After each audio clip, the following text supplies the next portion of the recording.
Hello everyone, this is Dipanjali and I welcome you all on my YouTube channel Study Rhyme India। बच्चों previously हम लोगों ने effects of refraction को पढ़ा था। यानी जो रिफ्रैक्शन होता है, रिफ्रैक्शन क्या? Bending of light. कब बेंड होती है? जब एक मीडियम से दूसरे मीडियम में जाती है। क्यों बेंड होती है? क्योंकि स्पीड चेंज हो जाती है। एक मीडियम में स्पीड तेज हो सकती है, दूसरे मीडियम में स्पीड स्लो हो सकती है। तो ये जो बेंडिंग होती है, जो रिफ्रैक्शन होता है, ये हम अपने नेचर में अपने चारों तरफ कैसे ऑब्जर्व कर सकते हैं। तो हम लोगों ने देखा था कि अगर हमारा एक ग्लास है, उसमें हाफ फिल्ड वाटर है वो, तो अगर पेंसिल उसमें डिप कराएं तो पेंसिल हमें टूटी हुई या बेंट हुई नज़र आती है। नॉट टूटी हुई, बेंट हुई नज़र आती है। सिमिलरली अगर हम कोई भी कॉइन वाटर में डिप कराते हैं तो वो एक्चुअल पोजीशन से थोड़ा सा ऊपर हमें नज़र आएगा। जहाँ पर वो होगा ना, उससे थोड़ा सा ऊपर ही हम लोगों को वो कॉइन विजिबल होता है। तो ये सब किस लिए होता है? ये होता है हमारा रिफ्रैक्शन ऑफ लाइट की वजह से, बेंडिंग ऑफ लाइट की वजह से। So these all phenomena we have already discussed in previous video. तो जिसने नहीं देखा, आप लोग प्लेलिस्ट में मिल जाएगी वीडियो, वहाँ से आप लोग देख लीजिएगा। आज हम लोग पढ़ेंगे next point, that is laws of refraction. यानी रिफ्रैक्शन के लॉज क्या है। जैसे लॉ हमने रिफ्लेक्शन में पढ़े थे ना, 2 लॉ थे, इसमें भी 2 ही हैं, तो वो हम लोग देखते हैं। So let's get started. अब सबसे पहले हम लोगों को देखना है कि उसमें मीडियम कौन कौन से हैं हमारे पास पढ़ने के लिए लॉज को। तो एक तो एयर हो गया, और दूसरा हम लोगों ने ग्लास स्लैब ली है तो ग्लास स्लैब हो गया। एयर है तो रेयरर मीडियम है, और ग्लास है तो डेंसर मीडियम है। ठीक है। अब जब कोई भी लाइट की रे हम इंसिडेंट कराते हैं, आराम से वो आ रही है, ओब्लिकली हमने डाली तो एयर में ही है अभी। अब जैसे ही उसके लिए बाउंड्री चेंज होती है ना, जैसे ही बाउंड्री आती है ग्लास की, तो वो ये नॉर्मल हो गया। परपेंडिकुलर क्या है? नॉर्मल है। तो ये बेंड हो जाती है नॉर्मल की तरफ जब रेयर से डेंसर में जाती है। ठीक है। अब तो फर्स्ट लॉ अगर हम बात करें ना, तो यहीं से क्लियर हो जाएगा। तो फर्स्ट लॉ के अकॉर्डिंग क्या बोलते हैं, ये जो इंसिडेंट लाइट रे है, ये जो रिफ्रैक्टिव है, आपस भाई रिफ्रैक्शन हुआ है बाद में, इंसिडेंट्स के बाद रिफ्रैक्शन हुआ है, तो ये रिफ्रैक्शन और ये जो नॉर्मल होता है ना, they all lie on a same plane पर ही लाई करते हैं। जैसे XYZ प्लेन हम लोग पढ़े होते हैं मैथ्स में। तो इसमें ना तीनों जो पॉइंट्स हैं, कौन कौन से? एक तो इंसिडेंट रे, ठीक है, एक हो गया यहाँ पर रिफ्रैक्टिव रे, और नेक्स्ट हो गया नॉर्मल। दे ऑल लाई, ठीक है, at the point of incident. ये नॉर्मल है, पॉइंट ऑफ इंसिडेंट पर हम ड्रॉ करते हैं। So all lie in the same plane, एक ही प्लेन पर हम देख सकते हैं, एक्स प्लेन पर, वाई प्लेन पर, जेड प्लेन पर। तो एक ही प्लेन पर ये तीनों अपने आप को क्या करते हैं? डिफाइन करते हैं। कोई ऐसा नहीं है कि हमें 2 प्लेन का एक्स और वाई अलग अलग उसका हमें सहारा लेना पड़े। ठीक है, बड़ा क्वाइट सिंपल सा लॉ है। ऐसे ही हमने उसमें भी पढ़ा था, रिफ्लेक्शन वाले में भी सिमिलर ही थे। ठीक है, ये फर्स्ट लॉ तो नहीं बदला था। सेकेंड की बात करते हैं हम। तो सेकेंड लॉ जो है वो रिलेशनशिप बताता है। Let me write it here. Second law किसके बीच में रिलेशन बताएगा? ये रिलेशन बताता है, एक तो बताता है इंसिडेंट एंगल के बीच में, ठीक है, एंगल ऑफ इंसिडेंस के बीच में, और दूसरा बताता है एंगल ऑफ रिफ्रैक्शन हुआ है ना, रिफ्रैक्शन, तो उसके बीच में, ये दोनों के बीच में रिलेशन बताता है। अब ये जो लॉ है सेकेंड वाला, this was given in 1602 by Snell. तो साइंटिस्ट थे, स्नेल ने दिया था। That is why we can also say that Snell's law.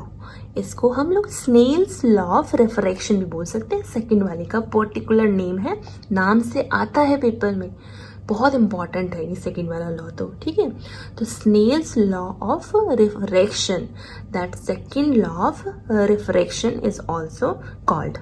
क्या कर रहे हैं? रिलेशन बता रहे हैं। किसके बीच में? एंगल है ना, ये वाला एंगल आई और एंगल आर के बीच में रिलेशन क्या होता है ये बताता है। तो इसके अकॉर्डिंग ना क्या कहा गया है कि एंगल ऑफ इंसिडेंट ऑफ जो किसी भी उसका होगा ना, sine of angle of incident, let me write it properly, sine of angle of incident जो होगा और sine of angle of refraction जो होगा, उसकी वैल्यू जो होती है ना वो कांस्टेंट होती है, ठीक है। यानी कि जो इसका साइन अगर हम लें एंगल ऑफ इंसिडेंट का, और इसका अगर हम साइन वैल्यू लें एंगल ऑफ रिफ्रैक्शन का, तो जो वैल्यू आती है ना वो कांस्टेंट होती है। कांस्टेंट का मतलब होता है फिक्स होती है, वो नहीं चेंज होने वाली।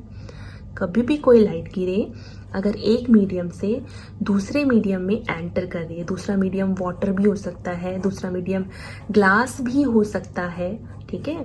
तो जब ये एंटर करती है तो बाहर है, एयर में है, भाई एयर से एंटर कर रही है, तो यहाँ कौन सा एंगल हमें देखने को मिलेगा, angle I.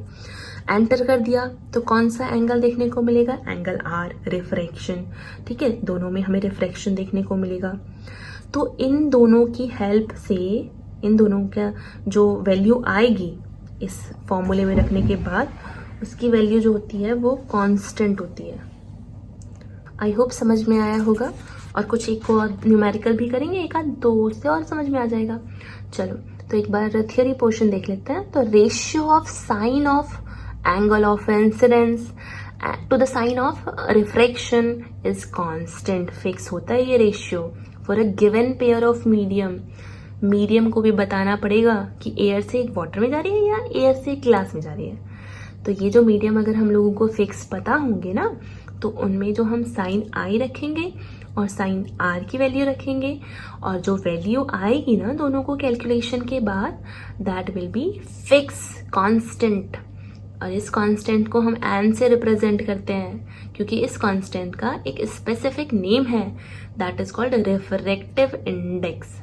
The constant which we were talking about, उसका नाम क्या है, रिफ्रैक्टिव इंडेक्स, जिसको एन से रिप्रेजेंट करते हैं, ठीक है। Let me tell you one more time कि अगर कोई भी लाइट की रे, जैसे ये हो गया हमारा दूसरा मीडियम है ग्लास, ठीक है, ग्लास है, लाइट की रे ओब्लिकली आ रही है एयर से, ये हो गया एंगल ऑफ इंसिडेंस। तो इसका जो साइन वैल्यू होगी, सपोज करो हमें ये दे रखी है किसी में कि एंगल आई जो दे रखा है वो, उसकी वैल्यू है sine 37। Let me write it here, sine 37 क्या है, ये एंगल आई का है, दे रखा है, ठीक है। और ये बेंड हो जाएगी, तो एंगल आर की दे रखी है हमें value, that is sine 24 degree. अब देखो साइन के लिए टेबल होती है, और टेबल में जब हम वैल्यू देखेंगे ना, तो साइन 37 की वैल्यू होती है 0.60 और साइन 24 की वैल्यू होती है 0.40। तो ये होती है वैल्यू, ठीक है। अब रखते हैं फॉर्मूले में, फॉर्मूला क्या है, एन क्या है, refractive index, specific name of that constant ना, रिफ्रैक्टिव इंडेक्स, इसका नाम एन से रिप्रेजेंट करता है। तो n is equals to sine I by sine R है। तो साइन आई की वैल्यू क्या है भाई, 37 डिग्री है, साइन 37 डिग्री और साइन 24 डिग्री, हमको पता है वैल्यू क्या होती है। तो वैसे तो ना क्वेश्चन में गिवन होगी ये जो वैल्यू है चार्ट वाली, ठीक है, ये होगी। इसको जब हम लोग कैंसिल आउट करेंगे ना, तो 1.50 के करीब हम लोगों को मिल जाएगा आंसर। तो पता है तुम लोगों को कि ये जो सेकेंड वाला मीडियम है ना, इसका रिफ्रैक्टिव इंडेक्स कितना है, फिक्स है, इतना है। जब भी लाइट की रे किसी एक स्पेसिफिक तरह के ग्लास में एंटर करेगी ना, तो उसका जो हम लोग ये रिफ्रैक्टिव इंडेक्स की वैल्यू क्या होगी, उसका जो इन दोनों का रिलेशन है वो क्या होगा, 1.50, ठीक है, ये होगा। अब क्योंकि इसमें सिमिलर तरह की क्वांटिटीज़ को हम लोग अपॉन में रख रहे हैं, तो कोई यूनिट तो बचेगी नहीं, यूनिट आपस में कैंसिल, तो यूनिट नहीं होती है कोई भी, रिफ्रैक्टिव इंडेक्स की कोई भी यूनिट नहीं होती है, ठीक है, क्योंकि सिमिलर क्वांटिटीज़ है ना, तो कोई भी यूनिट नहीं है, कोई भी एक प्योर नंबर हो सकता है। और हाँ, ये जो रिफ्रैक्टिव इंडेक्स है ये एंगल ऑफ इंसिडेंस पर डिपेंड नहीं करता, मतलब इसके बारे में ज़्यादा चर्चा नहीं करता, बस इसको बता देता है, ठीक है। तो अगर हमें रिफ्रैक्टिव इंडेक्स की जैसे कई सारी वैल्यूज़ हम लोग देखेंगे गिवन होती हैं, तो वो किसकी वजह से होती हैं, जैसे मैं आपको बताऊँ, we have the values of refractive index. जैसे एयर की कितनी होती है, 1.0003। आइस का कितना है रिफ्रैक्टिव इंडेक्स 1.31, वाटर का 1.33, इस तरह से जो है सबसे ज़्यादा जो होता है डायमंड का होता है, तो 2.42 रिफ्रैक्टिव इंडेक्स है डायमंड का। ग्लास में भी देखो, ग्लास कई तरह के होते हैं, फ्लिंट और क्राउन ग्लास, तो इनमें अलग अलग तरह का रिफ्रैक्टिव इंडेक्स है, 1.5 to 1.9 तक होता है। तो कहने का मतलब ये है कि अगर ये वैल्यू दे रखी होती है ना, सिर्फ इतना ही, तो हमें पता चल जाता है मटेरियल जो है वो किस क्वालिटी का है। रिफ्रैक्टिव इंडेक्स अगर हमें दे रखा हो कि 1.36 है, तो हमें पता है कि दूसरा मतलब लाइट जो है वो एयर से अल्कोहल में जा रही है, क्योंकि तभी वो इतना वैल्यू शो करती है। फिक्स वैल्यू है ना, कांस्टेंट है। तो इस तरह से ये फिक्स वैल्यू जो होंगी ये हम लोगों को बताती हैं कि लाइट कहाँ से कहाँ ट्रेवल हो रही है। ठीक है, यानी हमारा सेकेंड मीडियम कौन सा है। रिफ्रैक्टिव इंडेक्स सेकेंड मीडियम के लिए तो होता है, फर्स्ट तो है ही हमारा एयर है, भाई एयर से एंटर हो रही है। ठीक है, तो फर्स्ट एयर के को नहीं लेते, जो सेकंड जिसमें एंटर हो रही है उसका रिफ्रैक्टिव इंडेक्स दिया हुआ होता है, फिक्स वैल्यू होती है। उसे देखकर हमें पता चल जाता है कि whether the second medium is diamond, kerosene, alcohol और ग्लास और एनीथिंग एल्स। ठीक है, तो ये है कुछ। एक बार और जल्दी से आप लोगों को दोनों लॉज के बारे में बता देती हूँ, ताकि हम थोड़ी सी और चर्चा कर सकें रिफ्रैक्टिव इंडेक्स के बारे में। तो फर्स्ट लॉ के अकॉर्डिंग क्या था, इंसिडेंट रे, रिफ्रैक्टिव रे, नॉर्मल, ये सारे के सारे ना एक ही प्लेन पर लाई करते हैं, कोई अदर प्लेन नहीं होता उनके लिए।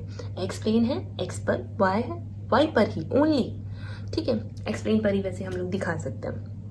सेकेंड लॉ के अकॉर्डिंग जो रेशियो होता है ना किस किस के बीच में, ratio of sine of angle of incidence and sine of refraction, sine of angle of refraction ना, एंगल ऑफ रिफ्रैक्शन, तो ये कांस्टेंट होता है। This constant has a specific name, refractive index specific name है, और किसी गिवन पेयर ऑफ मीडियम के लिए ना, given pair of medium, air से ग्लास या एयर से केरोसिन या एयर से दूसरा मीडियम ज़रूर होता है, और उसी का ही एक्चुअल में रिफ्रैक्टिव इंडेक्स होता है। पहले मीडियम से कोई लेना देना नहीं होता, इसका कोई भी यूनिट नहीं होती है इम्पॉर्टेंट, क्योंकि सिमिलर क्वांटिटी है, क्या यूनिट रखेंगे, नो यूनिट एग्जिस्ट। अब बात कर लेते हैं हम लोग कुछ इसकी प्रॉपर्टी की। तो this property we have already discussed, it doesn't have any unit, okay, it does not depend on angle of incident, okay, angle of incident पर डिपेंड नहीं करता, क्योंकि दूसरे मीडियम के लिए वो वैल्यू फिक्स होती है।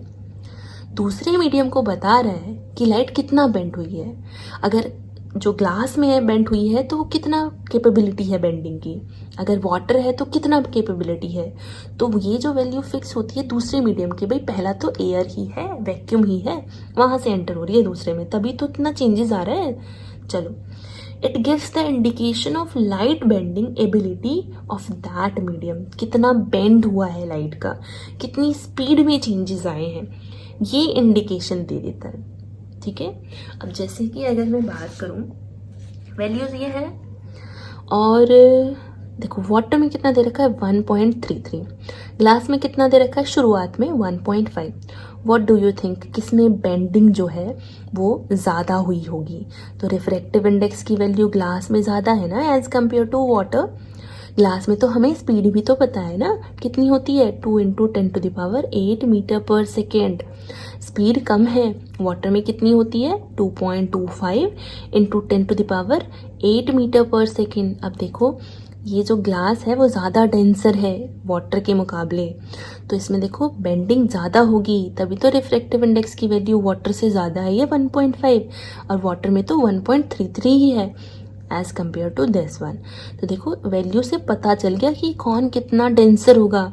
अब अगर हम ग्लास और डायमंड को कंपेयर करेंगे तो बताना ज़रा, डायमंड में तो 2.42 है रिफ्रैक्टिव इंडेक्स, सो इतना देखने की वजह से ही पता चल गया कि जो मीडियम की बात कर रहे हैं वो बहुत ज़्यादा डेंसर है। ठीक है, ये वैल्यू देखने की वजह से ही पता चल गया। तो कंपेयर कर सकते हैं हम चीज़ों को रिफ्रैक्टिव इंडेक्स की वैल्यू देखकर ही। ये बता सकते हैं कि एंगल ऑफ रिफ्रैक्शन जो है बाद में जो हुआ है उसी के बारे में तो बता रहे, तो कितना ज़्यादा वो डेंसर मीडियम है, कितनी ज़्यादा स्पीड को वो, कितनी ज़्यादा वो बेंडिंग को शो करता है। ठीक है, let me tell you one more time, it gives the indication of light bending ability of that medium.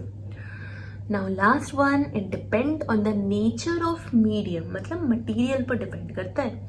हाँ करता है, बिल्कुल करता है। तो कैसे? देखो डायमंड अलग था मटेरियल का बना हुआ, वाटर अलग मटेरियल है और ग्लास अलग है, तो देखो मटेरियल की वजह से तो ये चेंजेस आ रहे हैं। ऑन वेवलेंथ ऑफ लाइट, और जो हम लोग लाइट की वेवलेंथ यूज़ करते हैं ना, जैसे लाइट जो होती है विजिबल रेंज में ही अगर हम बात करें तो रेड कलर की वेवलेंथ ज़्यादा होती है as compared to blue one, तो वेवलेंथ पर भी डिपेंड करता है बेंडिंग, ठीक है, और रिफ्रैक्टिव इंडेक्स। तो आई होप आपको ये पॉइंट्स समझ में आए होंगे। कोई भी कंफ्यूजन हो तो बताइएगा। यही सारे पॉइंट्स ना हम लोग आगे आने वाली 12th क्लास में भी पढ़ते हैं। बाकी आपको स्नेल लॉ जो है पेपर में नाम से दिया आता है, नेम से एकदम आस्क हुआ मिलेगा, तो आप लोगों को अच्छे से ध्यान रखना है कि second law is called Snell's law, relation बता रहे हैं इन दोनों के बीच में। और ये कुछ पॉइंट्स हैं, आप लोग चाहो तो स्क्रीनशॉट ले सकते हो बहुत बढ़िया तरीके से, ठीक है, क्योंकि यही है निचोड़ दोनों लॉज का। So that's it for today. If you like the video so आप लोग अपने फ्रेंड्स के साथ शेयर कर दीजिएगा एंड डू सब्सक्राइब।